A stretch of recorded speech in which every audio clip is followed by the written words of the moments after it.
माधवपुर गांव के पास एक पुराना रेलवे स्टेशन है जो पिछले 70 बरसों से बंद पड़ा है। गांव के बुजुर्ग बताते हैं कि पिछले 70 सालों से हर अमावस्या की रात को ठीक रात 9 बजे उस बंद स्टेशन की तरफ से शादी के नगाड़ों की आवाज आती है और फिर एक कुंवारी कन्या हमेशा के लिए गायब हो जाती है।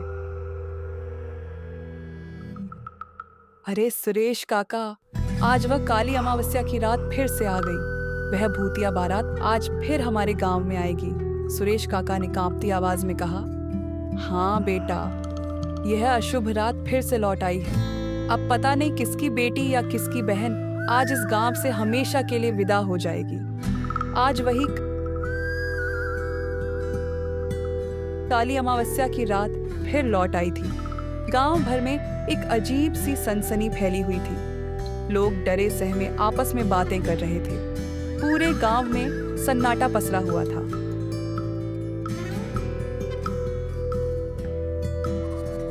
गांव के मंदिरों में विशेष पूजा का आयोजन किया गया था। लोग भगवान से प्रार्थना कर रहे थे कि इस बार उनकी बेटी सुरक्षित रहे। शाम ढल चुकी थी और अंधेरा फैलने लगा था।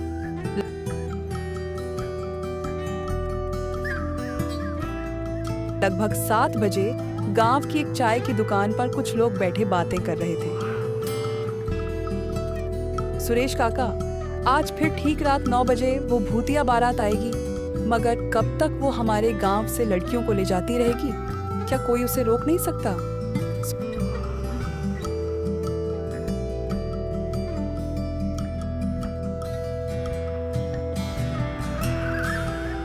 सुरेश काका ने गहरी सांस ली।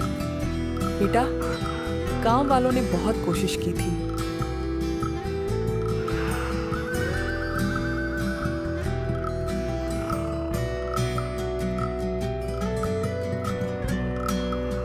एक बार 12 से 15 लोग उस बारात को रोकने गए थे।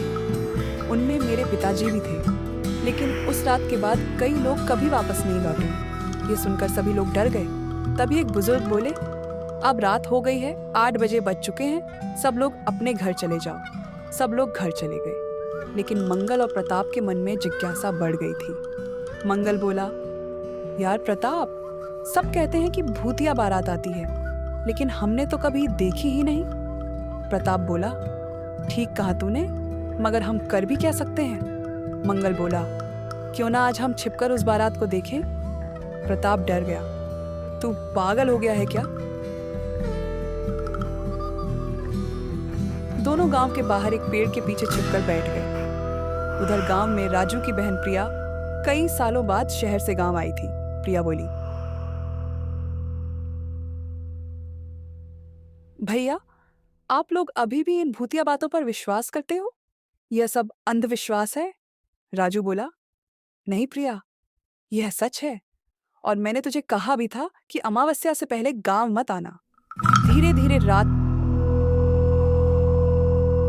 के 9 बजे बज गए। गांव के सभी लोग अपने घरों के दरवाजे बंद करके बैठे थे। अचानक गांव में अजीब सन्नाटा छा गया। कुत्तों ने भौंकना बंद कर दिया। चारों ओर काला धुआं फैल गया।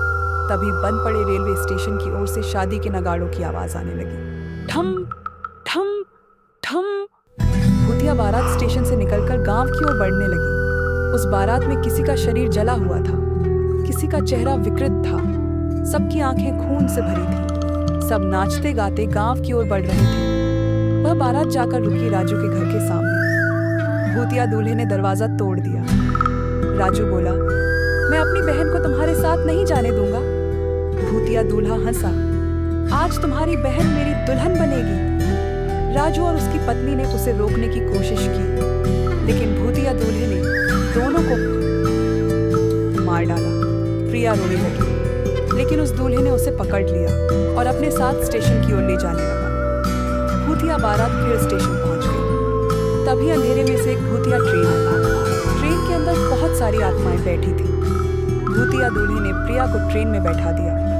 ट्रेन देर में धुआं बंद कर गायब, और वह ट्रेन धुएं में बदलकर गायब हो गई।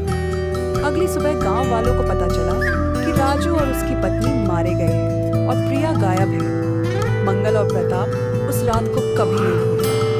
उन्होंने कसम खाई कि वे कभी रात में बाहर नहीं निकले। और आज भी माधवपुर गांव के पास उस बंद रेलवे स्टेशन से हर अमावस्या की रात शादी के नगाड़ों की आवाज़ सुनाई देती है और उसके बाद गांव की एक कुंवारी कन्या हमेशा के लिए गायब हो जाती है।